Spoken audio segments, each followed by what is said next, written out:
એવા ને એવા રહે એમ, કાળા ન પડે, નકર કાળા પડી જાય. જય માતાજી, હું દિયાબેન પરમાર અમરેલીથી. મારી ચેનલનું નામ દિયાબેન ડીનું રસોડું. તો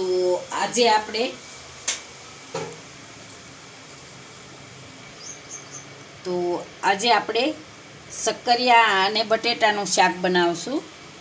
તો આપણે આ શક્કરિયા 250 ગ્રામ લીધા. તો આપણે આ રીતે સુધારી લીધા છે સરસથી. અને આપણે 3 બટેટા લીધા, એક આપણે ડુંગળી લીધી છે, 2 ટમેટાં લીધા છે. વઘારવા માટે આપણે જીરું લીધું છે અડધી ચમચી, લસણ લીધું છે આપણે 7-8 કળી આપણે સુધારી લીધું, આદુનો અડધો ટુકડો લીધો, થોડીક આપણે હિંગ લીધી, 3 આ રીતે મરચાં સુધારી લીધા છે આપણે, સ્વાદ પ્રમાણે આપણે મીઠું લીધું, અને આપણે આ ધાણા જીરું લીધું છે, કિચન કિક મસાલો લીધો છે અડધી ચમચી, 1 ચમચી આપણે લાલ મરચું લીધું, થોડીક આપણે હિંગ લીધી, હળદર લીધી છે, અને આપણે હિંગ લીધી છે.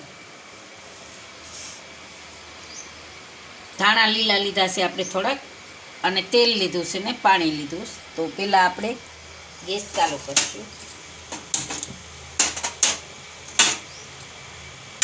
આપણે એક કડાઈ રાખશું, એમાં 1 ચમચા જેટલું આપણે તેલ નાખશું. તો તેલને આપણે ગરમ થવા દેવું. તો આપણું તેલ ગરમ થઈ ગયું છે, તો એમાં આપણે જીરું નાખી દેવું. ગેસ થોડોક ધીમો કરી નાખશું. તેલ આવી જાય એટલે ગેસ થોડોક ધીમો કરી નાખવાનો. આ લસણ નાખી દેવું આપણે,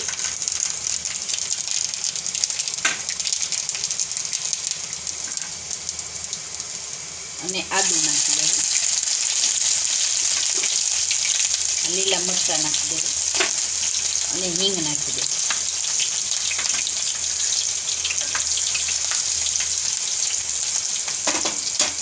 હવે આપણે આ ડુંગળી પહેલાં નાખી દેવું. તો ડુંગળીને આપણે સેજ લાલ જેવી ખાવા દેવાની છે.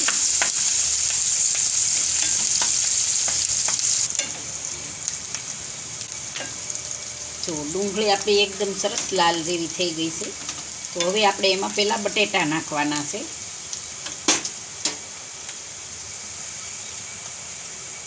કેમ કે બટેટા આપણે કડક હોય એટલે એને પહેલાં આપણે તેલમાં સડવા દેવાના.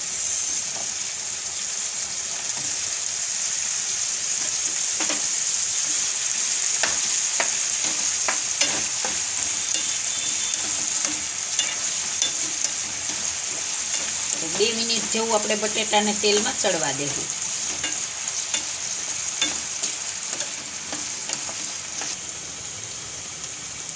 તો આપણા બટેટા 2 મિનિટ જેવું થઈ ગયું છે. તો હવે આપણે એમાં રતાળું નાખી દેવાનું છે. રતાળું ગાજર,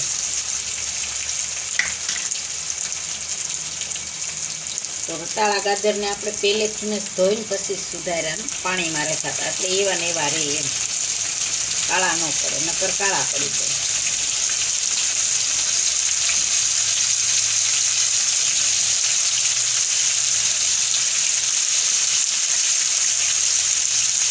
હવે આપણે આમાં સ્વાદ પ્રમાણે મીઠું નાખશું, અને હળદર નાખી દઈશું. હવે આપણે આને હળદર મીઠામાં ચડવા દેવાના છે.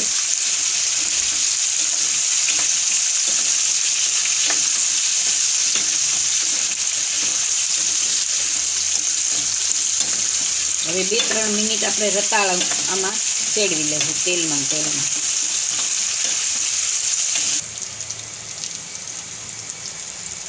જોવું આપણે 2-3 મિનિટ જેવું થઈ ગયું. તો આપણે આ ચક્કરિયું છે, અમારે અહીંયા રતાળું ચક્કરિયું કે, તમારે એ બાજુ શું કહે છે તમે મને કોમેન્ટમાં જરૂર કહેજો.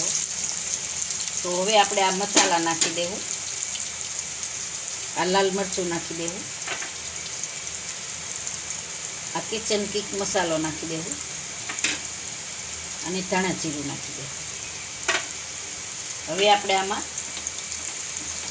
1 મિનિટ આને છેડવી અને આપણે આમાં ટમેટા નાખવાના છે, તો આપણો મસાલો દાજે નહીં.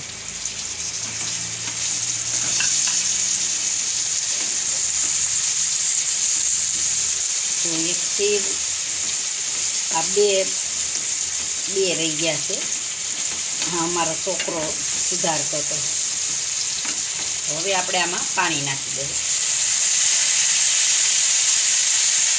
તો અડધા ગ્લાસ જેટલું આપણે આમાં પાણી નાખ્યું છે.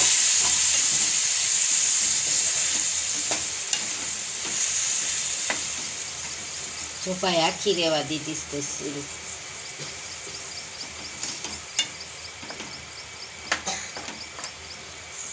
હવે આપણે આમાં લીલા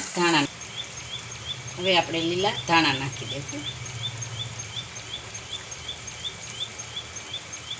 થોડાક ધાણા આપણે ઉપરથી નાખીશું.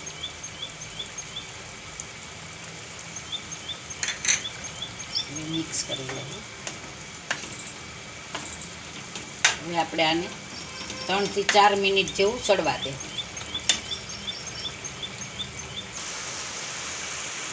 તો એકદમ સરસ આપણું શાક સડી ગયું છે અને તેલ બધું છૂટું પડી ગયું છે. તો હવે આપણે ગેસને બંધ કરી દેવું અને આપણે નીચે ઉતારી લેવું.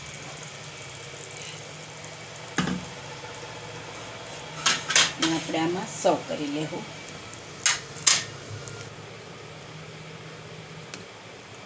રસો આપણે જે પ્રમાણે રાખવો હોય એ પ્રમાણે આપણે રાખવાનો.